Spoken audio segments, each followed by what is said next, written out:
बिस्मिल्लाहिर्रहमानिर्रहीम। अस्सलामुअलैकुम दोस्तों, उम्मीद आप सब खैर वाफियत से होंगे। अंधेरों के काफिले पार्ट 21।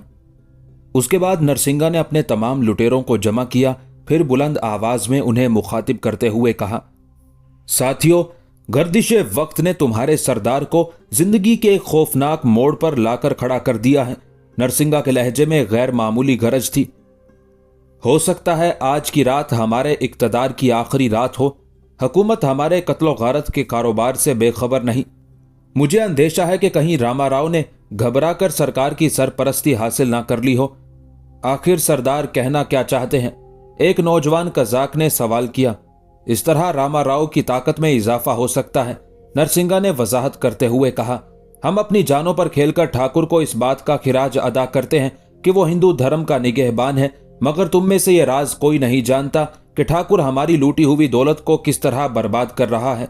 उसने हमारे कमाए हुए धन पर सैकड़ों कुत्ते पाल रखे हैं और अब वो कुत्ते इस कदर नाशुक्रे हो गए हैं कि अपने मालिक को काटने की कोशिश कर रहे हैं। उन्हीं कुत्तों में से एक कुत्ता रामाराव है, जिसने नरीना की कटी हुई जबान के जरिए जंगल वालों को पैगाम भेजा है कि उनके सरदार का जिस्म भी कुत्तों के नोकीले दांतों से महफूज नहीं है।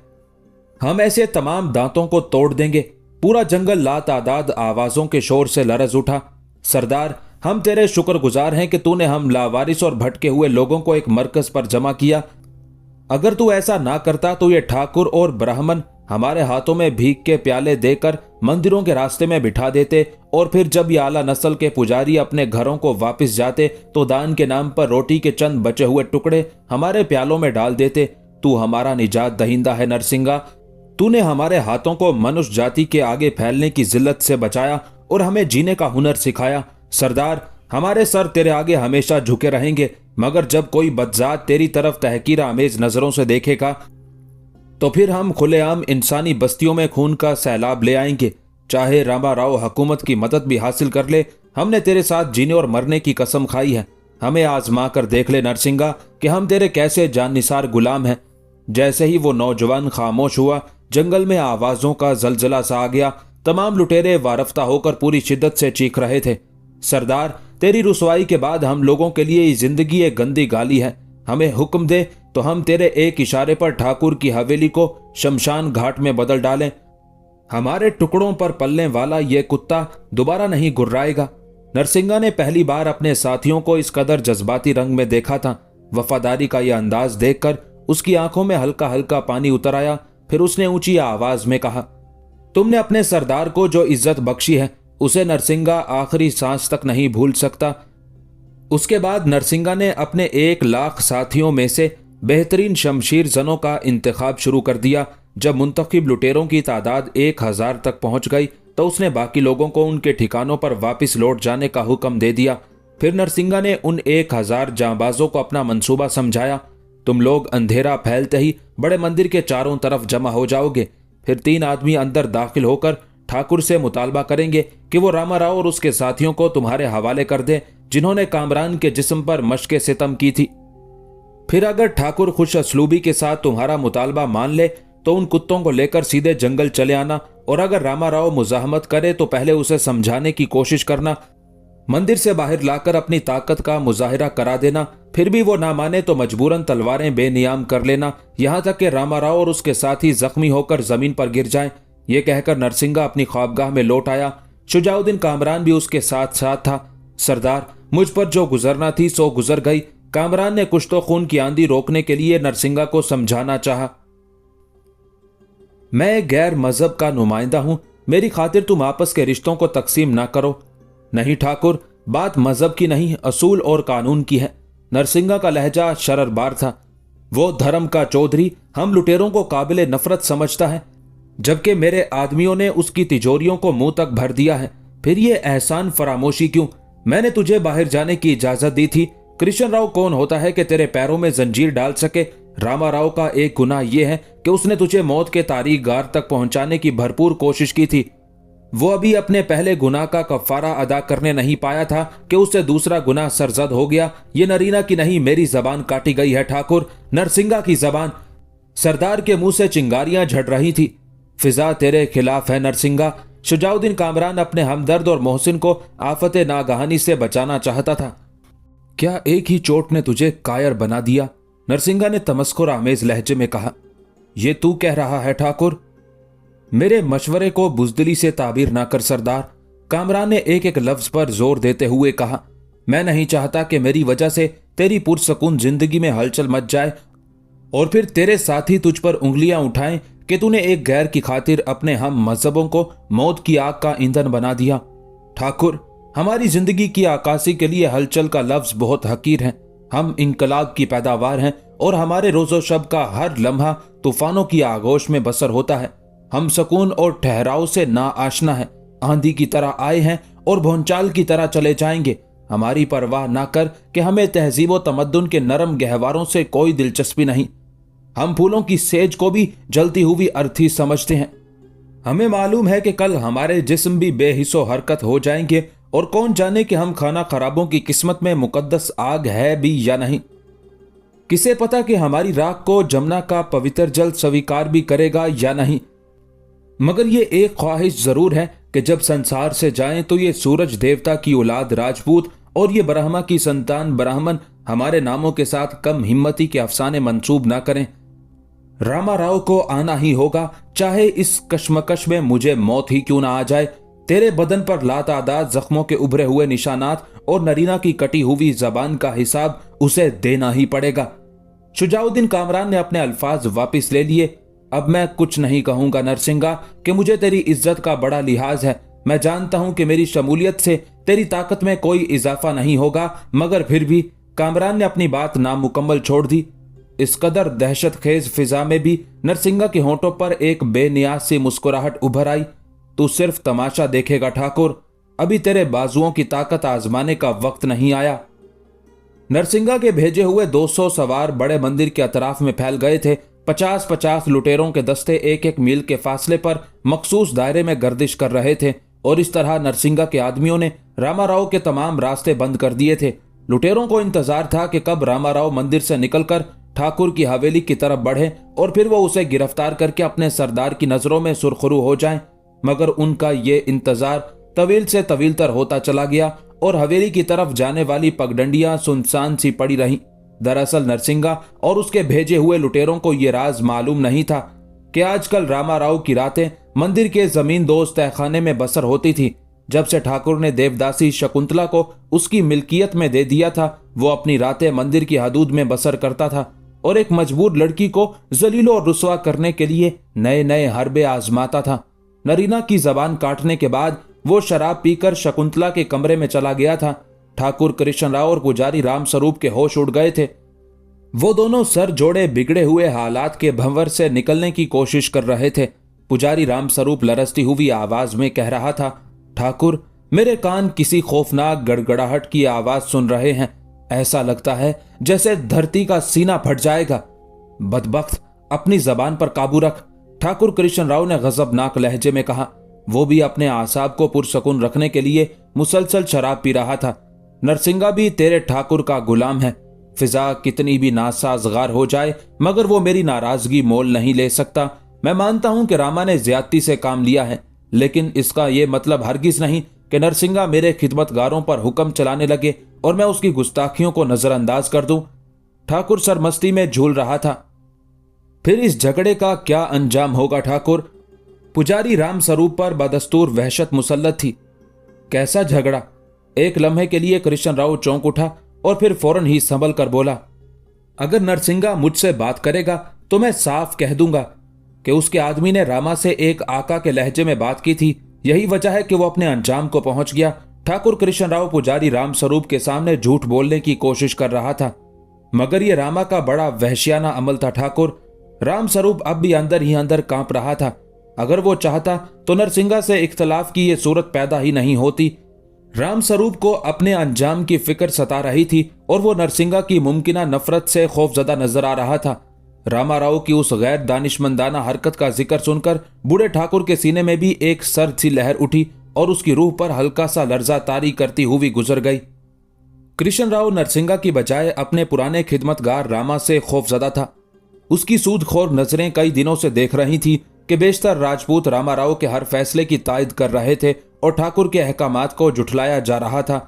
अगरचे अभी खुली बगावत के आसार नहीं थे, लेकिन कृष्णराव के लंबे कान किसी इंकलाब की दबी दबी सरगोशियां सुन रहे थे। वो रामाराव को उसके दायरे में वापस लाना चाहता था, मगर तेजी से गुजरते हुए वक्त और बुढ़ापे ने उस काम को मुश्किल तर बना दिया था। जब पुजारी रामस्वरूप ने रामाराव की गैर जिम्मेदारी का हवाला दिया तो ठाकुर पेचोताब खाकर रह गया। कृष्णराव फितरी तौर पर एक इंतहाई सर्द मिजाज और कीना परवर इंसान था। इंतहाई तहकीर आमेज कलमात सुनकर भी वह गुस्से से मगलूब नहीं होता था, बल्कि अपने होठों पर एक रियाकार मुस्कुराहट सजाए रहता था और रूह की गहराइयों में अपने दुश्मन के खिलाफ ऐसी होलनाक साजिश का मंसूबा तरतीब देता रहता था जिसकी खबर उसके चेहरे और जबान को भी नहीं होती थी। बूढ़ा ठाकुर रामाराव से भी निजात हासिल करने की तदबीरें सोच रहा था, मगर सूरत हाल उसकी गिरफ्त में नहीं आ रही थी। रामाराव ने जो कुछ किया ठीक किया। कृष्णराव ने बड़े हौसले के साथ झूठ बोला, मैं अपने वफादारों की तौहीन बर्दाश्त नहीं करता। नरसिंगा को अपना अंदाज बदलना होगा। आखिर रामा रामा है, मेरा दायां बाजू, राजपूतों की मान मर्यादा का बोझ उठाने वाला। यह कहकर कृष्णराव ने पुजारी रामस्वरूप के चेहरे पर अपनी बातों का रद्द-ए-अमल तलाश करना चाहा। मैं खुद भी रामाराव की शक्ल में हिंदू धर्म का मुस्तकबिल तलाश करता हूं ठाकुर, मगर नरसिंगा भी आखिर नरसिंगा है। भगवान करे कि वो अपनी जिल्लत को किसी प्रकार सहन कर जाए। रामस्वरूप के लहजे में अब भी पहली जैसी लर्जिश थी। तेरा ख्याल है कि वो अपने लुटेरे की जबान के लिए मुझसे रामाराव का सर तलब करेगा? ठाकुर अचानक मुश्ताइल हो गया था। क्या एक लुटेरे में इतनी जुर्रत हो सकती है कि वो महाराज कृष्णराव के दरवाजे पर दस्तक दे सके?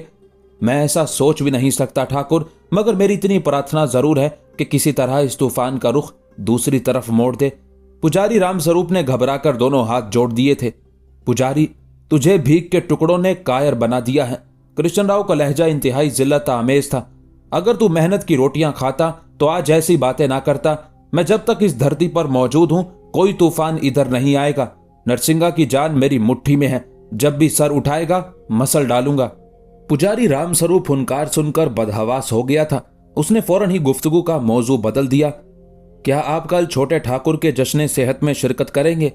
मत कहो उस नापाक को ठाकुर। कृष्णराव भड़क उठा। एक मलीच का जश्न सेहत ही क्या, अनकरीब मैं उसके जनाजे में शिरकत करूंगा। यह कहते कहते ठाकुर का पूरा चेहरा नफरतों की कालक से स्याह हो गया था। पुजारी रामस्वरूप खामोश हो गया। फिर एक तवील वक्फा सकूत के बाद कृष्णराव बोला, मैंने एहतियातन अपने जानिसार मुसल्ला मुहाफिजों को मंदिर के दरवाजे पर मामूर कर दिया है। लुटेरों का कोई भरोसा नहीं, अगर वो कोई शरारत कर बैठे तो उन्हें नरीना की सजा दी जा सके। अब मैं मुतमईन हूं ठाकुर। पुजारी रामस्वरूप के चेहरे पर खुशी की एक तेज लहर दौड़ गई। दरअसल मैं यही कहना चाहता था कि लुटेरों का कोई धर्म नहीं होता, वो किसी वक्त भी हमें फरेब दे सकते हैं। बुज़दिल। कृष्णराव हंसा। अपने ठाकुर को अहमक समझता है क्या? कृष्णराव महाराज के मनसब पर इतनी आसानी से पहुंच सकता है? इस एजाज को हासिल करने में ठाकुर के जागते हुए जहन की बेपनाह कुव्वत सर्फ हुई है। एक तरफ राजपूतों और ब्राह्मणों को काबू में रखना, दूसरी तरफ नरसिंगा को अपने कदमों में झुका देना और तीसरी तरफ मुसलमानों के सुल्तान को अपनी वफादारियों का यकीन दिला देना। यह इतना आसान नहीं था रामस्वरूप। यह काम पूरे भारतवर्ष में सिर्फ तेरा ठाकुर ही कर सकता था। पुजारी रामस्वरूप ने झुककर ठाकुर के पांव छू लिए और बूढ़ा ठाकुर शराब के नशे में झूमता हुआ खड़ा हो गया। आज की रात मैं मंदिर ही में गुजारूंगा। यह कहकर कृष्णराव देवदासी रूपा के कमरे की तरफ चला गया। रूपा वही मजबूरो बेकस लड़की थी जिसे कुछ दिन पहले सरदार नरसिंगा ने ठाकुर को तोहफतन पेश किया था और जिसके हुस्न से मुतासिर होकर कृष्णराव ने शकुंतला के सारे इख्तियारात सल्ब कर लिए थे और उसकी जगह नोखेज रूपा को देवदासी बना दिया था। ठाकुर के जाते ही पुजारी रामस्वरूप ने अपने कमरे का दरवाजा बंद कर लिया। फिर वो कभी काली के मुजस्मे को सजदा करता और कभी दुर्गा के बुत के सामने माथा रगड़ने लगता, कभी अपनी मदद के लिए विष्णु को पुकारता, कभी शंकर को आवाजें देता और कभी हनुमान के आगे हाथ जोड़कर गिड़गिड़ाने लगता। ऐ भगवान रामचंद्र जी के दास, जिस तरह तूने सीता की आबरू बचाने के लिए रावण की लंका में आग लगा दी थी, आज उसी तरह तू अपने हकीर तरीन भगत राम स्वरूप को मुसीबत से निजात दे और नरसिंगा के पूरे जंगल को जलाकर भस्म कर दे। पुजारी राम स्वरूप अपने देवताओं के सामने कमरे के कवाड़ बंद किए फरियाद करता रहा और नरसिंगा के 1000 मुसल्ला लुटेरे आहिस्ता आहिस्ता मंदिर की तरफ बढ़ते रहे। उन्हें शाम के अंधेरे का इंतजार था और फिर सूरज की आखिरी किरण भी मगरबी उफुक में डूब गई। नरसिंगा के हुक्म के मुताबिक 3 लुटेरे मंदिर में दाखिल हुए और उन्होंने ठाकुर कृष्ण राव से मिलने की ख्वाहिश जाहिर की। मंदिर के एक खिदमतगार ने फौरन ही पुजारी राम स्वरूप को 3 अजनबियों की आमद से मुतला किया। राम स्वरूप घबराकर अपने कमरे से बाहर निकला और लुटेरों से उनकी आमद का सबब दरियाफ्त करने लगा। फिर जब नरसिंगा के लुटेरों ने अपने आने की वजह बयान की तो राम स्वरूप पर लर्जा तारी हो गया। वो एक लम्हा जाया किए बगैर तहखाने की मुख्तलिफ राहदारियों से गुजरकर ठाकुर कृष्ण राव के कमरे तक पहुंचा, जहां बूढ़ा राजपूत शराब के नशे में गर्क देवदासी का रक्स देख रहा था। पुजारी राम स्वरूप ने मुसलसल दस्तकें दी तो ठाकुर ने रूपा को दरवाजा खोल देने का हुक्म दिया। इससे पहले कि ठाकुर आने वाले पर बरस पड़ता, राम स्वरूप ने फौरन नरसिंगा के भेजे हुए लुटेरों की सनसनीखेज खबर दी तो ठाकुर फौरन ही लड़खड़ाता हुआ तहखाने से गुजरकर बाहर आया और तीनों लुटेरों से नाखुशगवार लहजे में गुफ्तगू की। नरसिंगा के कासिद बड़े तहम्मुल से ठाकुर की तल्ख कलामी सहते रहे और फिर एक लुटेरे ने बुलंद आवाज में कहा, ठाकुर, हम तुम्हारा एहतराम करते हैं, मगर रामाराव और उसके साथी हर हाल में हमारे सरदार को मतलूब है। चाहे आज रात आसमान ही क्यों न टूट पड़े, हम रामाराव को लेकर ही जाएंगे। कृष्ण राव ने एक बार फिर गरजने की कोशिश की, मगर जब वो लुटेरे उसे मंदिर के दरवाजे पर लेकर आए तो ठाकुर का सारा नशा हरण हो गया। चारों तरफ बर्क रफ्तार घोड़े ही घोड़े और बेनियाम शमशीरें ही शमशीरें थी। ठाकुर, अगर तेरे किसी आदमी ने हल्की सी भी मुजाहमत की तो मंदिर के बाहर खून की नदियां बह जाएंगी। हम अपने सरदार के हुक्म से मजबूर हैं, वरना इस तरह तुझसे दरख्वास्त नहीं करते। तेरी आकिबत इसी में है कि रामाराव और उसके साथियों को खामोशी से हमारे हवाले कर दे। ठाकुर ने नशे में गर्क होने के बावजूद वक्त की दीवार पर लिखी हुई तहरीर को पढ़ लिया था। वो तेजी से पलटा और पुजारी राम स्वरूप को लेकर रामाराव के कमरे में पहुंचा। रामा अपने होश में नहीं था। देवदासी शकुंतला की हालत नाकाबिले बयान थी। ठाकुर ने चीख कर कहा, रामा, तुझे शराब व शबाब से फुर्सत नहीं और बाहर दरवाजे पर मौत हमारा इंतजार कर रही है। रामाराव इस कदर सरशारी के आलम में था कि उसने ठाकुर का मजाक उड़ाने की कोशिश की, मगर जब कृष्ण राव ने सूरत हाल का नक्शा खींचा तो उसने आंखें खोल कर देखा और फिर झूमते हुए कहा, अब मैं तेरे हुक्म का भी पाबंद नहीं। नरसिंगा की क्या हैसियत है। नशे की ज्यादती ने आज उसके बागियाना जज्बात को पूरी तरह बेनकाब कर दिया था। ठाकुर, वापिस जा और मुझे रात की सरमस्तियों से लुत्फ अंदोज होने दे। इस दौरान रामाराव के वो साथी भी कमरे में दाखिल हो गए थे जिन्होंने शुजाउद्दीन कामरान पर बहीमाना तशद्दुद किया था। वो लोग तहखाने में रामाराव के करीब ही पहरा दे रहे थे। ठाकुर, अब हमारा सरदार रामाराव है और वो किसी के हुक्म का पाबंद नहीं, रामा के एक साथी ने चीख कर कहा। कृष्ण राव कुछ देर तक बदहवासों की तरह बागी राजपूतों के चेहरे देखता रहा और फिर लरसते हुए लहजे में कहने लगा, तुम लोग खामोशी से नरसिंगा के पास चले जाओ। इस तरह एक इम्कान बाकी रह जाता है कि शायद मुसालहत हो जाए, वरना समझ लो कि आज की रात इंसानी खून का सैलाब मंदिर में दाखिल हो जाएगा और पूरी हिंदू कौम हम पर लानत भेजेगी। रामाराव और उसके साथियों ने ठाकुर पर झूठ बोलने का इल्जाम लगाया, मगर जब वो तहखाने से निकलकर मंदिर के दरवाजे पर आए तो हर तरफ मौत के साए लरज रहे थे। रामा, अगर तूने हमारे साथ चलने से इनकार किया तो हम ताकत का इस्तेमाल करेंगे और हमारी ताकत बेपनाह है। सरदार नहीं चाहता कि देवताओं का स्थान इंसानी खून से आलूदा हो जाए, नरसिंगा के आदमियों ने गजबनाक लहजे में कहा। रामाराव भागकर दोबारा तहखाने में छुप जाना चाहता था, मगर नरसिंगा के आदमियों ने उसे फरार होने का मौका नहीं दिया। बेअंदाजा शमशीरों की मुसलसल झनकार ने रामाराव और उसके साथियों के हौसले पस्त कर दिए थे। मौत का खौफ और शराब के नशे ने उनसे मुजाहमत का जज्बा भी छीन लिया था, यहाँ तक कि वो सब के सब कैदियों की तरह जंगल की तरफ ले जाए जा रहे थे। मंदिर के तमाम खिदमतगारों और देवदासियों पर दहशत तारी थी, मगर देवदासी शकुंतला किसी पत्थर के सतून की मानिंद खामोश खड़ी अपनी आबरू के एक कातिल को जाते हुए देख रही थी। अगरचे नरसिंगा और ठाकुर भी उसकी आबरू के कातिल थे, लेकिन रामाराव ने चंद रातों में उस पर इतना तशद्दुद किया था कि शायद वहशत के उन निशानों को देखकर दरिंदे भी शर्मा जाते।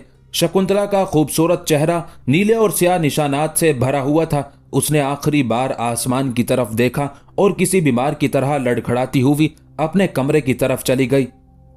ठाकुर, सरदार ने कहा है कि वो कल छोटे ठाकुर के जश्न सेहत में तेरा इंतजार करेगा, एक लुटेरे ने चीख कर कहा। और सरदार ने यह भी कहा है कि उसे इनकार सुनने की आदत नहीं है, दूसरे लुटेरे की आवाज उभरी।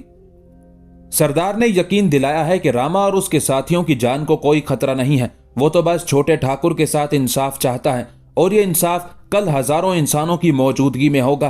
तीसरे लुटेरे की आवाज गूंजी और फिर घोड़ों की टापों की आवाजें पूरी फिजा में अजीब सा शोर पैदा करने लगी थी। नरसिंगा के लुटेरों की फौज वापस चली गई तो पुजारी रामस्वरूप ने कांपते जिस्म के साथ पूछा, ठाकुर अब क्या होगा? कृष्ण राव बहुत खुश था। रामा राव की बगावत इस तरह रातों रात फना हो जाएगी, ठाकुर ने यह सोचा भी ना था। रामा की गिरफ्तारी को उसने देवताओं के गैर मुतवक्के करम से ताबीर किया और फिर अपने जज्बात को छुपाते हुए इंतहाई संजीदा लहजे में कहने लगा, रामा बहुत नादान है, फिर भी मैं उसे बचाने के लिए नरसिंगा के पास जाऊंगा। ठाकुर अपने खिदमतगारों के लिए नापसंदीदा कूचे में भी कदम रख देता है। ये कहकर ठाकुर दोबारा अपने कमरे में चला गया और देवदासी रूपा ने रक्स शुरू कर दिया।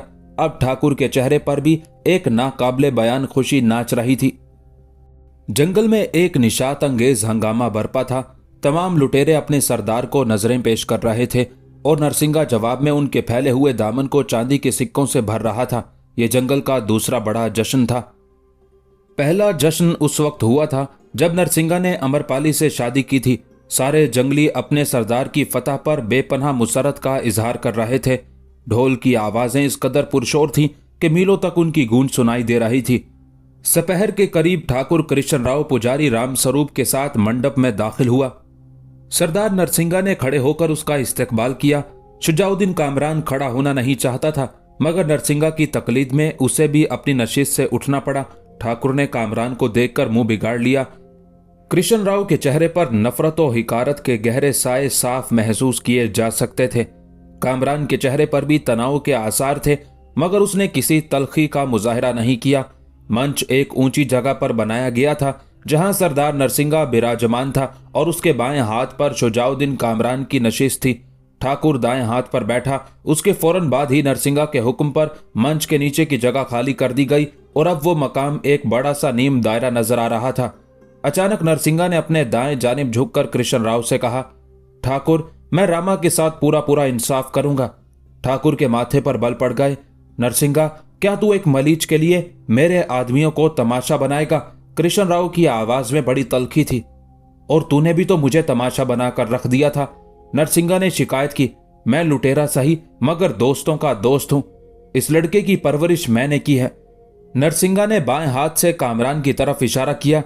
ठाकुर, तूने जिस बेरहमी के साथ मुआहदे की खिलाफ वर्जी की है उसने राजपूतों की आन बान और इफाए अहद की अर्थी जला दी है। अब नरसिंगा राख के एक ढेर पर एतबार नहीं कर सकता। राख तो तेज हवा में उड़ जाने के लिए है। रामा राव के फैसले के बाद हम अपने बाहमी ताल्लुकात का दोबारा जायजा लेंगे। नरसिंगा इस तरह बात कर रहा था जैसे वो किसी रियासत का हुक्मरान हो और ठाकुर उसकी मामूली रियाया। बिसात मुकम्मल तौर पर उलट चुकी थी। ठाकुर कृष्ण राव ठंडे पसीने में नहा गया। उस पर इतनी वहशत तारी थी कि वो नरसिंगा के किसी लफ्ज का भी जवाब ना दे सका। बस किसी कठपुतली की तरह अपनी बेकसी का तमाशा देखता रहा। फिर नरसिंगा के हुक्म पर रामा राव और उसके साथियों को तलवारों के साए में लाया गया। रामा का बुरा हाल था, वो शिद्दत गजब से कांप रहा था। बस नरसिंगा, बहुत हो चुका। अगर तेरे जिल्लत आमेज सलूक का यही अंदाज रहा तो हिंदुस्तान के सारे राजपूत तेरे खिलाफ उठ खड़े होंगे। रामा की जबान से नफरतों की आग बरस रही थी। नरसिंगा किसी राजपूत या किसी ब्राह्मण की तायद पर जिंदा नहीं। लुटेरों के सरदार ने ठहरे हुए लहजे में कहा, अगर मैं चाहता तो तेरा जिस्म जंजीरों में कस देता और फिर छोटे ठाकुर से कहता कि वो अपने जख्मों का हिसाब कर ले, मगर नरसिंगा तेरी तरह बुज़दिल नहीं। यह कहकर नरसिंगा ने अपनी तलवार खींची और शुजाउद्दीन कामरान के हवाले करते हुए बोला, छोटे ठाकुर खड़ा हो और मेरी उस्तादी का हक अदा कर दे। कामरान ने नरसिंगा के हाथ से तलवार ली और मंच से उतरकर दायरे में चला गया। सरदार के हुक्म पर दूसरी तलवार रामा राव को दे दी गई। अब ये दो मर्दों का मुकाबला होगा। नरसिंगा ने खड़े होकर कहा, मैं एक बहादुर हूं और मेरा ये शागिर्द भी बहादुरों की औलाद है। मैंने छोटे ठाकुर के पुराने जख्मों का कर्ज माफ कर दिया। अब नए जख्म की फसल बोई जाएगी। जिसके बाजुओं में ज्यादा ताकत होगी वही जिंदगी का फल पाएगा। कामरान और रामाराव का मुकाबला शुरू हुआ। चंद लम्हों में ओबाश और शराबी रामाराव की सांस फूल गई। कामरान की चुस्ती और दावपेच काबिले दीद थे। उसने जल्द ही अपने हरीफ पर बर्तरी हासिल कर ली। मुख्तसर से वक्त में कामरान ने रामाराव के जिस्म पर कई जख्म लगा दिए थे। फिर एक खौफनाक वार रोकते हुए रामाराव शिकस्त खा गया। कामरान ने उसकी शाहरग को हदफ बनाकर एक भरपूर वार किया। रामा ने कामरान के वार को रोक तो लिया, मगर उसका थका हुआ जिस्म ज्यादा देर तक मुदाफियत ना कर सका। रामा की कलाई में लर्जा पैदा हुआ और कामरान की शमशीर उसकी शाहरग में उतर गई। लम्हों का खेल था। रामाराव कटे हुए दरख्त की तरह जमीन पर गिर पड़ा। गर्दन से खून का फवारा उबल रहा था। किसी वेद को बुला नरसिंगा, वरना रामा मर जाएगा। कृष्णराव घबरा कर खड़ा हो गया। नहीं ठाकुर। नरसिंगा ने पूरी ताकत से कृष्णराव का बाजू पकड़कर झटका दिया। बूढ़ा राजपूत लड़खड़ाया और मंच पर गिर पड़ा। इस लड़के को भी कोई तिबी इमदाद फराहम नहीं की गई। नरसिंगा ने कामरान की तरफ इशारा करते हुए कहा, मैंने अपनी आंखों से देखा है कि इसका खून भी पानी की तरह बह रहा था। यही इंसाफ है कि रामा को भी इसी हाल में तन्हा छोड़ दिया जाए। रामाराव ने चंद झटके लिए और फिर उसका जिस्म साकित हो गया। बूढ़े ठाकुर और पुजारी राम स्वरूप के चेहरे मौत को इतने करीब देखकर सफेद पड़ गए थे। रामा के मरते ही शुजाउद्दीन कामरान ने नरसिंगा को मुखातिब करते हुए कहा, सरदार, अगर ये लोग मुकाबला करना चाहें तो मैं तैयार हूं, वरना मैंने इन्हें माफ किया। बुनियादी मुजरिम रामाराव हुई था, वो अपने अंजाम को पहुंच गया। सातों राजपूत रामा का हशर देखकर मुकाबले से दस्तबरदार हो गए और उन्होंने हजारों जंगलियों के सामने कामरान से अपने जुर्म की माफी मांग ली। फिर नरसिंगा ने नरीना को हुक्म दिया कि वो रामाराव की जबान काट ले। बड़ा लर्जाखेज मंजर था। नरीना ने आगे बढ़कर रामाराव के दोनों जबड़े चीर दिए और फिर उसकी जबान काट ली। लुटेरों के हजूम पर गहरा सकूत तारी था। नरीना ने रामाराव की खून आलूद जबान अपने दोनों हाथों पर रखी और हाथों को आसमान की तरफ दराज कर दिया। वो अपने सरदार का शुक्रिया अदा कर रहा था। उसके साथ ही पूरा जंगल दुआओं के शोर से गूंज उठा। तमाम लुटेरे अपने सरदार की दराजी उम्र और बुलंद इकबाली के लिए दुआएं कर रहे थे। फिर ये शोर खत्म हुआ तो नरसिंगा ने कृष्णराव को मुखातिब करते हुए कहा, अपने कुत्ते को उठाकर ले जा। इसने सरदार नरसिंगा को काटने का नाकाबिले माफी गुनाह किया था। कृष्णराव खामोश बैठा रहा। उसका चेहरा किसी मुर्दा इंसान के चेहरे की मानिद नजर आ रहा था। अब मैं उस अहद की तकमील करूंगा जो मैंने छोटे ठाकुर से किया है, नरसिंगा ने तेज लहजे में कहा। कामरान अपने मामू कायम खान राजपूत से इंतकाम लेगा। अगर तूने इसके रास्ते में कोई रुकावट खड़ी की तो फिर तेरे ही आदमियों का खून तेरी हवेली को बहा कर ले जाएगा। नरसिंगा का तांबे जैसा चेहरा गुस्से से तमतमाने लगा। और याद रख कि हम दोनों के दरमियान जो मुआहिदा था वो आज टूट गया।